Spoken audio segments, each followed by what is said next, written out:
Walang taong nakakaalam kung kailan babalik si Jesus. Tungkol sa araw o oras ng aking pagbabalik, walang nakakaalam nito. Kahit ang mga anghel sa langit o ako mismo na anak ng Diyos.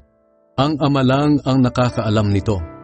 Kung ano ang mga ginawa ng mga tao noong kapanahunan ni Noe, ay ganoon din ang gagawin ng mga tao sa pagdating ko na anak ng tao. Nang mga araw na iyon, bago bumaha, ang mga tao'y nagsisikain, nagiinuman at nagsisipag-asawa hanggang sa araw na pumasok si Noe sa barko. Wala silang kaalam-alam sa mangyayari hanggang sa dumating ang baha at nalunod silang lahat.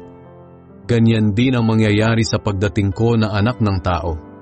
Sa araw na iyon, kung may dalawang lalaking nagtatrabaho sa bukid, maaaring kukunin ang isa at iiwan ang isa. At kung may dalawang babaeng nagtatrabaho sa gilingan, maaaring kukunin ang isa at iiwan ang isa.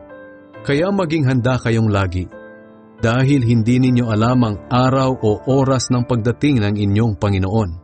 Tandaan ninyo ito, kung alam ng isang tao kung anong oras sa gabi darating ang magnanakaw, magbabantay siya at hindi niya hahayaang pasukin ng magnanakaw ang kanyang bahay.